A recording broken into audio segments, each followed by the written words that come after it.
Hello, everybody. This is Dr. Hayden, and I'm going to be reading Chapter 5 of The Lion, the Witch, and the Wardrobe by C.S. Lewis.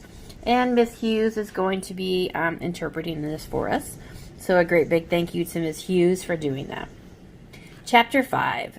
Back on this side of the door. Because the game of hide-and-seek was still going on, it took Edmund and Lucy some time to find the others. But when at last they were all together, which happened in the long room where the suit of armor was, Lucy burst out, "Peter, Susan, it's all true. Edmund has seen it too. There is a country you can get to through the wardrobe. Edmund and I both got in. We met one another in there, in the wood. Go on, Edmund. Tell them all about it." "What's all this about, Ed?" said Peter. And now we come to one of the nastiest things in the story. Up to that moment, Edmund had been feeling sick and sulky and annoyed with Lucy for being right. But he hadn't made up his mind what to do. When Peter suddenly asked him the question, he decided all at once to do the meanest and most spiteful thing he could think of. He decided to let Lucy down. "Tell us, Ed," said Susan. And Edmund gave a very superior look, as if he were far older than Lucy. And there was really only a year's difference.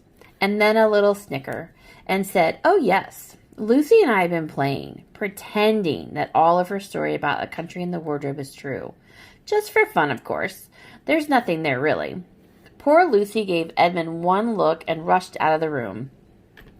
Edmund, who was becoming a nastier person every minute, thought he had scored a great success, and went on at once to say, "There she goes again. What's the matter with her? That's the worst of young kids. They're always—" "Look here," said Peter, turning on him savagely. "Shut up. You've been perfectly beastly to Lou ever since she started this nonsense about the wardrobe. And now you go playing games with her about it and setting her off again? I believe it. I believe you did it simply out of spite."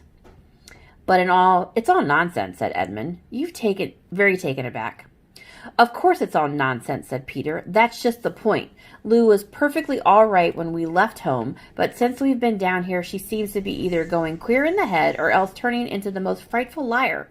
But whichever it is, what good do you think you'll do by jeering and nagging her one day and encouraging her the next?" "Well, I thought," said Edmund, but he couldn't think of anything to say.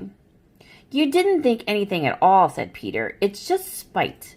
You're always likely being beastly to anyone smaller than yourself. We've seen that at school before now." "Do stop it," said Susan. "It won't make things any better, having a row between you two. Let's go and find Lucy." It was not surprising that they found Lucy a good deal later. Everyone can see that she had been crying. Nothing they could say to her made any difference. She stuck to her story and said, "I don't care what you think. And I don't care what you say. You can tell the professor, or you can write to Mother, or you can do anything you like. I know I met a fawn in there, and I wish I'd stayed there, and you were all beasts. Beasts." It was an unpleasant evening. Lucy was miserable, and Edmund was beginning to feel like his plan wasn't working as well as he had expected. The two older ones were really beginning to think that Lucy was out of her mind. They stood in the passage talking about it in whispers long after she'd gone to bed. The result was, the next morning they decided that they really would go and tell the whole thing to the professor. "He'll write to Father if he thinks this is really something wrong with Lou," said Peter. "It's getting beyond us." So they went and knocked on the study door, and the professor said, "Come in," and got up and found chairs for them, and said he was quite at their disposal. Then he sat listening to them, with the tips of his fingers pressed together and never interrupting, till they had finished the whole story. After that, he said nothing for quite a long time. Then he cleared his throat and said the last thing either of them expected. "How do you know," he asked, "that your sister's story's not true?" "Oh, but—" began Susan, and then stopped. Anyone could see from the old man's face that he was perfectly serious. Then Susan pulled herself together and said, "But Edmund said they had only been pretending." "Well, that is a point," said Professor, "which certainly deserves consideration, very careful consideration.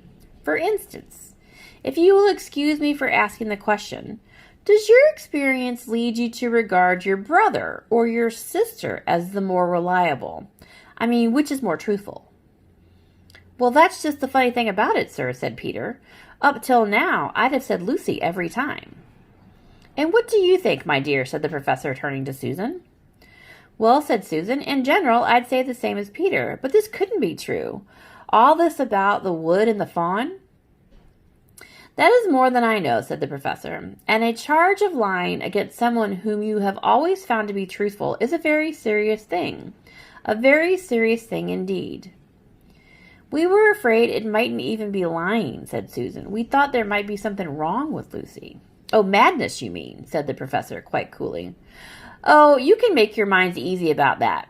One has only to look at her and talk to her to see that she is not mad. But then, said Susan, and stopped. She had never dreamed that a grown-up would talk like the professor and didn't know what to think. Logic, said the professor, half to himself. Why don't they teach logic at these schools? There are only 3 possibilities.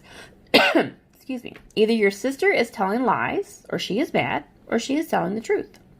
You know she doesn't tell lies, and it's obvious that she's not mad. For the moment then, and unless further evidence turns up, we must assume that she is telling the truth. Susan looked at him very hard, and was quite sure from the expression on his face that he was not making fun of them. But how could this be true, sir? Said Peter. Why do you say that? Asked the professor. Well, for one thing, said Peter, if it were real, why doesn't everyone find this country every time they go to the wardrobe? I mean, there was nothing there when we looked. Even Lucy didn't pretend there was. What has that to do with it? Said the professor. Well, sir, if things are real, they're there all the time. Are they? Said the professor. And Peter did not know quite what to say. But there was no time, said Susan. Lucy had no time to have been gone anywhere. Even if there was such a place, she came running after us the very moment we were out of the room. It was less than a minute, and she pretended to have been gone away for hours.